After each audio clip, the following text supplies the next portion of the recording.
அரசு பேருந்து பயணமா? மொபைல் பயன்படுத்தும் போது ஸ்பீக்கர் வேண்டாம், இயர்போன் போதும். உரத்த பேச்சுக்கும் உசுப்பிவிடும் சத்தத்திற்கும் இனி செக் வைத்து பயணிகளுக்கு புதிய எச்சரிக்கை விடுக்கப்பட்டுள்ளது.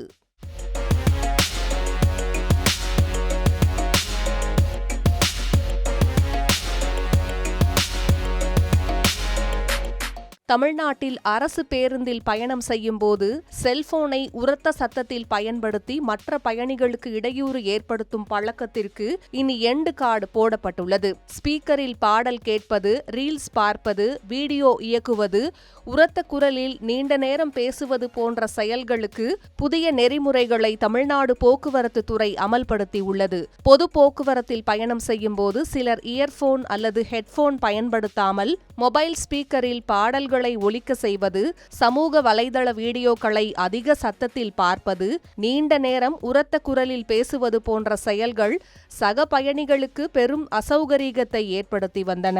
இது தொடர்பாக தொடர்ந்து வந்த புகார்கள் மற்றும் பயணிகளின் கோரிக்கையை தொடர்ந்து அரசு புதிய வழிமுறைகளை வெளியிட்டுள்ளது.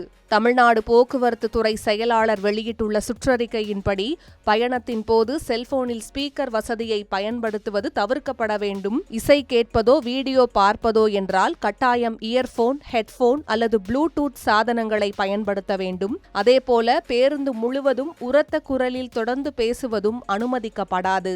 இந்த நடைமுறைகள் வெறும் அறிவுரையாக மட்டுமில்லாமல் அரசு போக்குவரத்து கழகங்களின் அனைத்து பேருந்துகளிலும் நடைமுறைப்படுத்தப்பட வேண்டும் என்று அதிகாரிகளுக்கு உத்தரவிட்டுள்ளார். இதற்காக கைபேசியில் ஸ்பீக்கர் ஒலி வேண்டாம் என்ற வாசகத்துடன் விழிப்புணர்வு ஸ்டிக்கர்கள் பேருந்துகளின் முன்பகுதி, நடுப்பகுதி மற்றும் பின்பகுதிகளில் பயணிகளுக்கு தெளிவாக தெரியும் வகையில் ஒட்டப்பட உள்ளது. இந்த புதிய விதிமுறைகள் குறித்து ஓட்டுநர்கள், நடத்துனர்கள் மற்றும் மேற்பார்வையாளர்களுக்கும் தனியாக அறிவுறுத்தப்பட்டுள்ளதுடன் பயணிகள் அவற்றை கடைபிடிப்பதை உறுதி செய்ய அறிவிக்கப்பட்டுள்ளது.